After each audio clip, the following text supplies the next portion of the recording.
مساء الخير والسرور يا احلى متابعين قناتي، كي دايرين؟ لاباس عليكم؟ كنتمنىكم تكونوا بخير وعلى خير بأسم الصحه ان شاء الله. وانتم كتشوفوا في هذا الفيديو نبداو بالصلاه على النبي. اللهم صل وسلم وبارك على سيدنا محمد وعلى اله واصحابه اجمعين. اليوم ان شاء الله غنشارك معكم خبز لمرضى السكري، الناس اللي متبعين الريجيم، متبعين الصيام المتقطع. هذا الخبز صحي 100% بدون اي نوع ديال الدقيق، كيجي هشيش، كيجي مفشفش مهوي من الداخل. كنتمنى تشوفوا الفيديو من الاول حتى الاخر فضلا وليس امرا. نبداو بالمقادير. هنايا عندي معلقه كبيره ديال بودور الشيا، معلقه كبيره ديال الزجلان غادي نطحنها كيف ما كتشوفوا.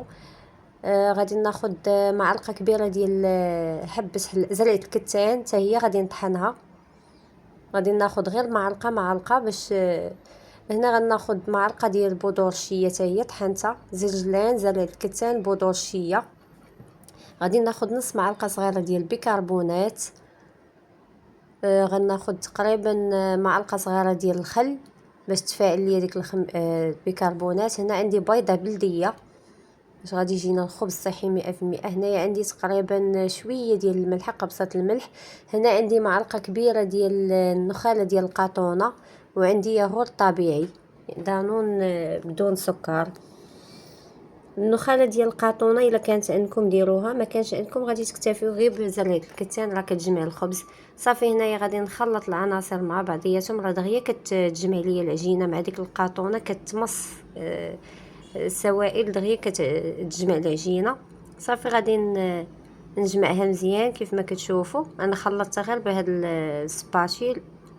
صافي وغادي نغطيها تقريبا شي 2 دقائق ولا 3 دقائق بما تجمعات ليا. هنا راه تجمعات، خديت لاطه اللي غندخل الفران، كندهن يدي بالماء حيت شويه كتلصق غير شويه. كنحاول انني ندير كويرات. المهم نتوما الكويرات في الحجم اللي بغيتوهم صغار، بغيتوهم كبار، بغيتو ديروا خبزه كبيره ديروها كبيره. المهم انا درتهم غير صغيورين باش ناكل غير وحده، وراه وحده كتشبع ولا جوج كيشبعوا. راه ما طلع لكم لا سكر لا حتى شي حاجه، ما فيش حس نشويات ولا الدهنيات ولا شي حاجه راه غطلع لكم السكر. شكلتهم كويرات، ما قرصتهم ما والو، خليتهم هكاك بحال شكل الكرات. وشديت هنايا السمسم او الجلجلان زينت به، ممكن تزينوا باش ما بغيتو، انا درت السمسم. صافي هنا شعلت الفران ديال الغاز، كنرمي الخبيزات من الفوق والنار شاعله من التحت، ونار مهيله حتى كيطيبوا لي على خاطرهم باش ما كيجيوش خضرين من الداخل ومن الفوق طيبين. كنقص عليهم بوطه بزاف حتى كيطيبوا. شوفوا كيفاش جاو. المهم كنشكلهم على شكل كويرات وما كنقرصهمش باش كيجيو مفشفشين وكيجيو مهوين من الداخل. خرجوا لي 4 ديال الخبيزات، غير معلقه من الحاجه، 4 ديال الخبيزات صغار. صافي هنا راه طابوا ليا كيف ما كتشوفوا، عاد جاو فنين، جاو فشفشين. شوفوا كيفاش جاو، غير جربوهم والله العظيم غيجيو زوينين، غيعجبوكم. كنتهلاو في الصحه ديالنا ولا للحرمان. وراه كاينين وصفات ووجبات زوينين ديال مرضى السكري.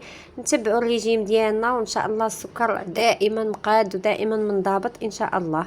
صافي هنايا خديت شويه ديال الخس، شويه ديال المطيشه باش غادي نزين. غادي ناخذ شويه ديال الجبن. المهم تعمروهم باش ما بغيتو. هادو ممكن ديرهم ساندويتشات، ممكن تغمسوا بيهم. الا درتو شي حاجه ديال التغماس تغمسوا بيهم، راه كيجيو فنين، كيجيو مهوين من الداخل ومتقبين من الداخل. هانتوما غتشوفوا كيفاش جاو. كنتمنى هاد الخبيزات تجربوهم وتردوا عليا الخبار. راه كنديرهم مره وبعد مرات كندير كميه كبيره شويه كنخشيهم في كونجيلاتور. ملي كنبغيهم كنديكونجليهم وكنديرهم هكا في بانيني سخنه صافي وكنستعملهم. شوفوا كيفاش جاو متقبين من الداخل ومفشفشين، وعرفتي جاو زوينين بزاف. ديك زرعه الكتان وكلشي صحي 100%، وحتى حاجه ما طلع لك السكر. وتاكلي منهم حتى 2 3 وتشبعي ان شاء الله لمده طويله عاد يجيك الجوع وما كيطلعوش السكر. صافي هنا شديت شويه ديال الخس، دهنت الخبيزات بالجبن، درت الخس، غادي ندير مطيشه. المهم كتعمروهم باش ما بغيتو. درت هذا الشكل هذا، وغادي ندير الخبيزه الاخرى غادي ندهنها بالجبن، وغادي ندير فيها شرائح ديال الخيار.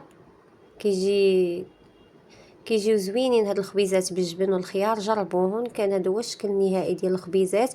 كنتمنى يعجبوكم هاد الخبيزات وتجربوهم، تخليو لي في التعليق كيفاش جاكم، الاراء ديالكم. وان شاء الله انا معكم في الوصفات الصحيه والوصفات لمرضى السكري ان شاء الله. نتوما غير شجعوني وما تنساوش الاشتراك باش يوصلكم دائما الجديد ديالي، وكنتمنى نكون خفيفه ظريفه على قلوبكم، وكنتمنى يعجبكم لا فيديو ديالي، واللي بغى شي حاجه يصيفطها ليا في التعليق ان شاء الله انا معاكم. ونخليكم مع السلامه حتى الفيديو الجاي.